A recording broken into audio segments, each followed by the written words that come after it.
Olá, meus queridos irmãos, tudo bem com vocês?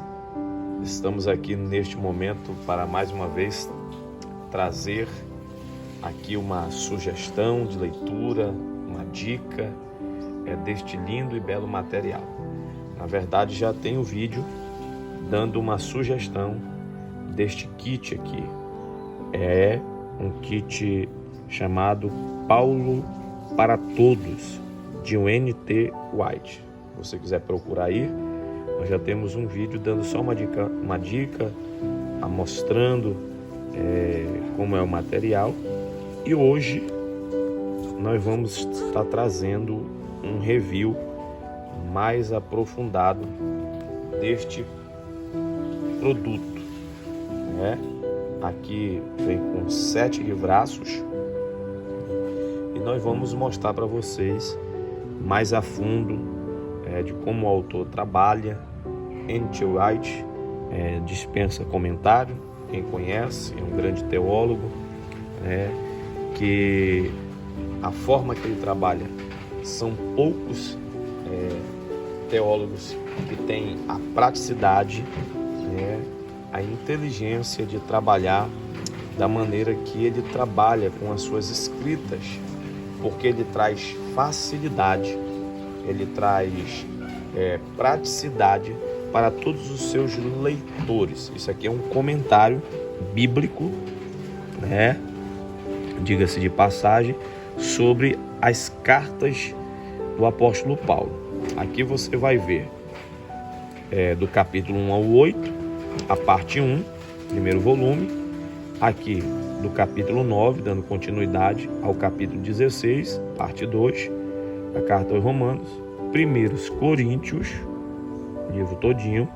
2 Coríntios, aqui as cartas das prisões, aqui as cartas pastorais, e aqui Gálatas e Tessalonicenses.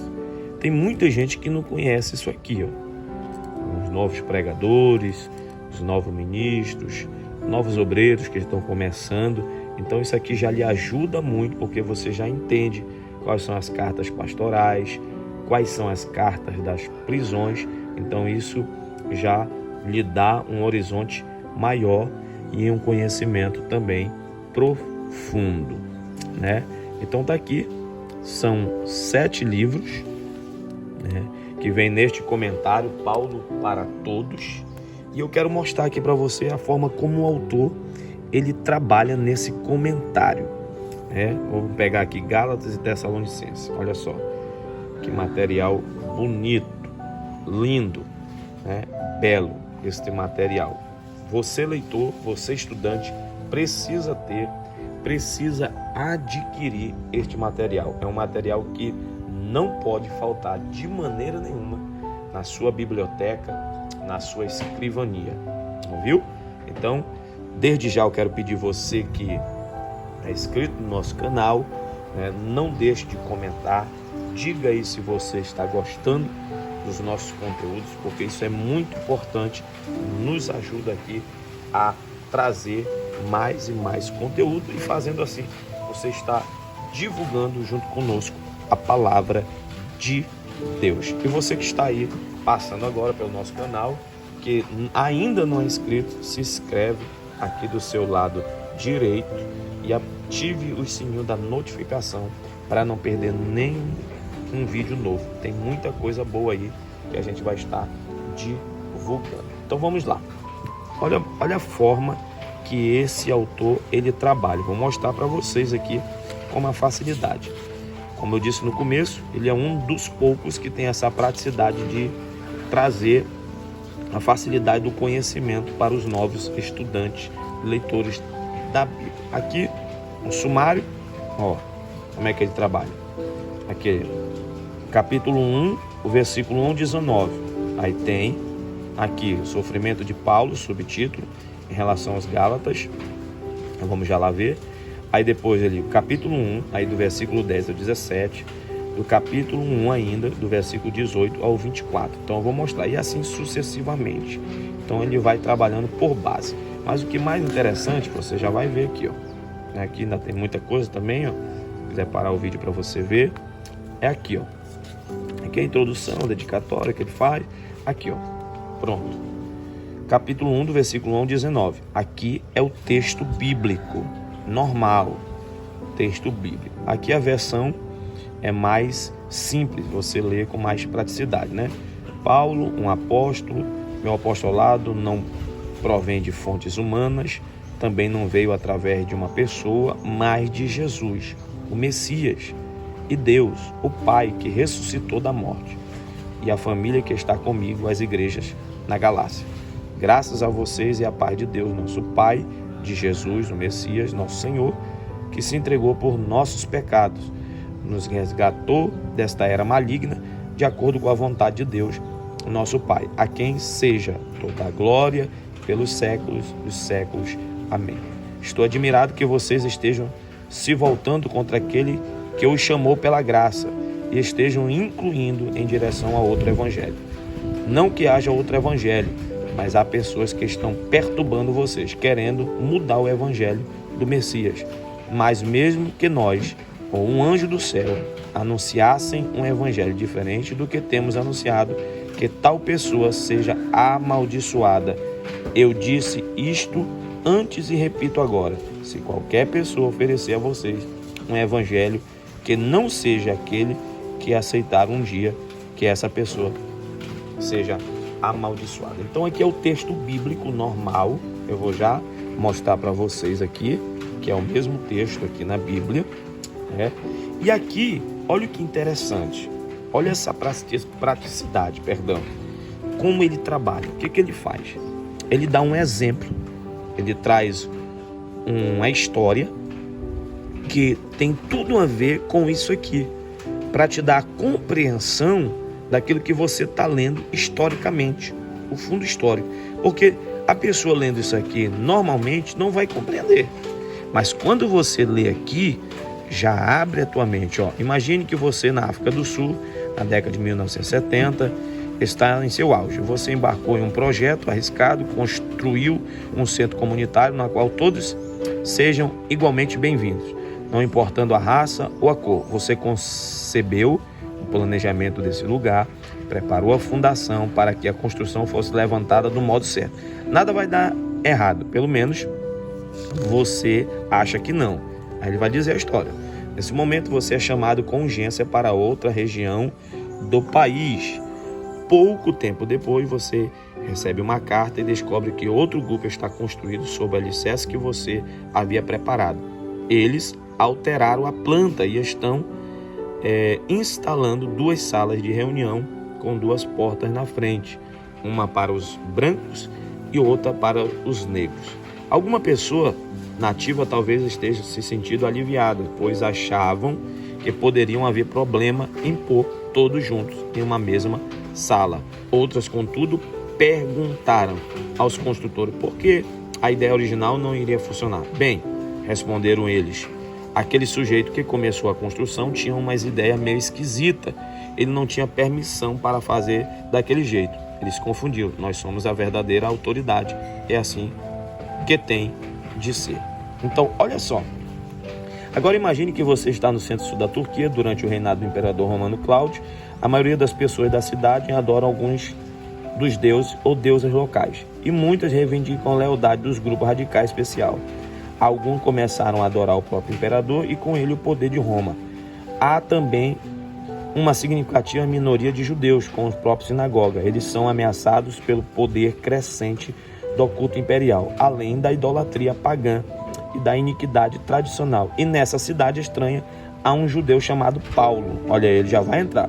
O projeto de Paulo é como ele muitas vezes diz, construir, mas ele está construindo com pessoas, não com tijolos e argamassa.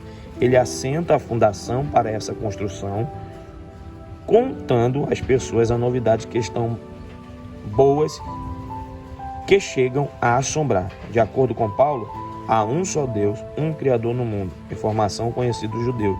Esse Deus desvendou seu tão esperado plano para o mundo. Isso aconteceu com um judeu chamado Jesus. Paulo diz que Jesus é o Messias judeu, uma espécie de rei para acabar com todos os reis. Isso soa como uma ameaça ao imperador Cláudio,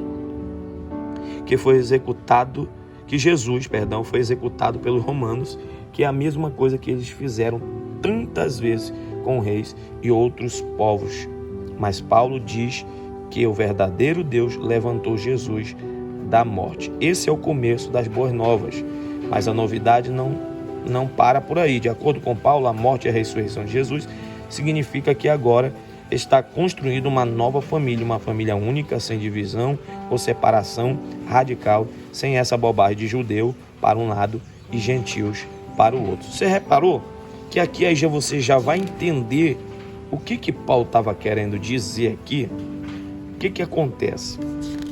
Olha só, então só na história que ele deu uma história aqui, e depois ele dá o significado lá, ele faz uma história, ele comenta uma história verídica, um fato que tem tudo a ver com os versículos que a gente leu.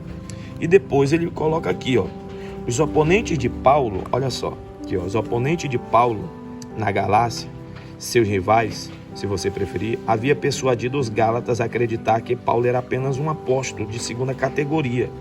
A palavra apóstolo significa aquele que é enviado e se tornou um termo técnico no cristianismo primitivo para falar daquele que Jesus enviou após a sua ressurreição. Os oponentes haviam sugerido que Paulo obtivera seu apostolado e a mensagem que ele anunciava dos cristãos primitivos e não do próprio Jesus. Eles, ao contrário, haviam recebido a mensagem. Olha só. Então é isso que Paulo está explicando aqui no capítulo 1, do versículo 1 ao 9. Está aqui a mesma mensagem. Vou abrir para vocês aqui a mesma mensagem. Está aqui na Bíblia. Paulo, apóstolo da parte não dos homens, nem por intermédio de qualquer ser humano, mas por Jesus Cristo e por Deus Pai, que ressuscitou dos mortos, e todos os irmãos que estão em minha companhia, as igrejas de Galácia. Então Paulo está dizendo que ele é apóstolo não pelos homens, não foram os homens que escolheram ele, não foram os homens que ungiram ele. Ele está dizendo que ele é apóstolo pelo próprio Jesus, que escolheu ele. E ele vai dizer na frente, aqui no restante dos versículos, até o versículo 24, que foi o próprio Jesus que instruiu, foi o próprio Jesus quem ensinou, foi o próprio Deus que deu a sabedoria, foi o próprio Senhor que escolheu ele dentro do ventre da mãe. Ele diz que ele era um perseguidor da igreja e era um dos fariseus natos, que na sua época não tinha outro como ele. E ele dá exemplo que agora que quem chamou ele para pregar o evangelho, e o evangelho que ele está pregando aos Gálatas é verdadeiro, é o evangelho do próprio Cristo que chamou ele. Por isso ele diz: Paulo, um apóstolo, meu apostolado não provém de fontes humanas, também não veio através de uma pessoa, mas do próprio Jesus, o Messias. Então olha só a praticidade, você já compreende o texto, você já compreende o fundo histórico, você já tem uma ideia, já tem até uma história para aplicar. Então é muito top esse comentário. Qualquer pessoa leiga entende a facilidade que N.T. Wright traz. É muito prático. Então você não pode deixar de ter esse material. E assim ele vai continuando. Aí já pega do capítulo 1 ainda, agora do versículo 10 ao 17, porque aquele lá fala até o versículo 9. Vai entender? Aí agora ele já continua, agora do capítulo 1, do versículo 10 ao 17. A convenção e o chamado de Paulo. Aí ele vai ter o texto e aqui ele já vai botar outra história. John Henry Neal foi uma das grandes figuras da Inglaterra. Aí ele dá a história, fala da história desse cara. Aí ele vem falando aqui a situação e depois ele traz a explicação do que Paulo está falando nesse capítulo e do versículo 10 ao 17. Ele interpreta, vamos dizer assim, com um fundo histórico e trazendo uma história que tem tudo a ver com o texto bíblico. Aqui também é a mesma coisa, no capítulo 1, do versículo 18 ao 24. E aí por diante, olha só, aí ele traz uma história, traz um fundo histórico e depois faz um comentário daquilo que Paulo estava querendo dizer. E aqui, ó, do capítulo 2 ao versículo 1 ao 5. E aí por diante, todos os materiais são assim, ó, do capítulo 2, versículo 6 ao 10. E vai embora. É muito top esse comentário, gente. Esse material aqui, olha só, e tem completo hoje todo o Novo Testamento de N.T. Wright, e agora teve um lançamento aí de uma editora que lançaram os Pentateuco, porém não é de N.T. Wright, então não sei se ele tem a mesma praticidade, a mesma facilidade. Ele traz, olha só, um erudito acessível, contemporâneo e instigante.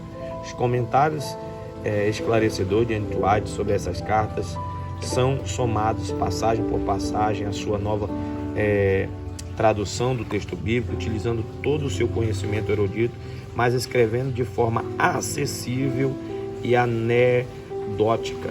Wright capta a atenção e a empolgação da época ao demonstrar com as cartas afirma a autoridade de Paulo e seus ensinamentos contra outras influências. Então, esse primeiro capítulo e esse versículo que a gente leu, Paulo está chamando a atenção dos Gálatas e instruindo para ele que ele não foi escolhido por homem, foi o próprio Jesus que escolheu ele. E a gente conhece isso que está escrito lá em Atos capítulo 9. E aí você percebe que lá nos últimos versículos, do versículo 8 e 9, ele diz: se um anjo descer do céu e trazer outro evangelho, que seja amaldiçoado. Porque chegaram outras pessoas lá, né, na cidade, e pregaram e distorceram e disseram que Paulo tinha aprendido com os apóstolos, que não era chamado por nada de Jesus, não. Isso era mentira, ele estava distorcendo, era um mentiroso. Então Paulo vem com aquele capítulo, vem com esses versículos para combater esta heresia. Então você percebe que dá aí um fundo de pano, você tem uma compreensão bem fácil, bem acessível. Este material é top das galáxias. Você não pode deixar de adquirir este material. Olha só. E aí você vai aprender sobre as cartas pastorais. Quais são as cartas pastorais? Tem gente que não sabe o que é cartas pastorais. Cartas pastorais é essa daqui, gente, ó. 1ª e 2ª Timóteo e Tito. Essas são as cartas pastorais que Paulo escreve para os pastores. Carta das prisões. Ninguém também quase não conhece. Eu já perguntei aí muitas das vezes de pastores, de pregadores, e não sabe o que é carta das prisões, coisa que a gente aprende na escola bíblica. Olha aqui as cartas das prisões: Éfesos, Filipenses, Colossenses e Filemon. Foi na época que Paulo estava preso e ele escreveu essas cartas. Então olha aí, que material espetacular, que material gigantesco, que material tremendo. É por isso que eu digo, irmãos, é por isso que eu vou continuar falando e aqui trazendo esses vídeos, porque eu sei que ajuda muito. É como disse um grande autor: quem escreveu um livro construiu um castelo, mas quem leu mora dentro dele. Olha que top, né? Uma certa feita, o pastor Josué Gonçalves, ele disse assim: se você não ler porque não quer, você não tem diferença nenhuma de quem não lê porque não sabe. Pegou? Ou seja, você é burro do mesmo jeito. Então, leia. O conselho que Paulo deu a Timóteo, no capítulo 4 de 1 Timóteo, versículo 13, foi: persiste em ler. Então você que é um leitor, você que é um pregador, você que é um obreiro, você que é um líder, precisa adquirir esse material e com certeza você vai fazer um investimento gigantesco que você não vai se arrepender. Você viu aí? Espero ter ajudado vocês, espero que vocês tenham gostado. E você que gostou, não deixe de comentar aí embaixo, não. Comente, fale alguma coisa, interaja conosco. Isso é muito importante. Você está aí comentando de algo bom, né? Está aí também compartilhando de assuntos bons, que é a palavra do Senhor. O próprio Jesus disse: prossigamos em conhecer o Senhor. Oséias 6, versículo 3. E Jesus disse que ele crescia tanto em estatura e em conhecimento para com os homens. Então, leia. Quem lê sempre sabe mais. É isso aí. Muito obrigado. Deus abençoe a todos vocês. Espero que tenham gostado deste vídeo. No nome de Jesus. Se gostou, curte, comenta, compartilha. Deixa Deus te usar e não esqueça de adquirir este material. Em nome de Jesus.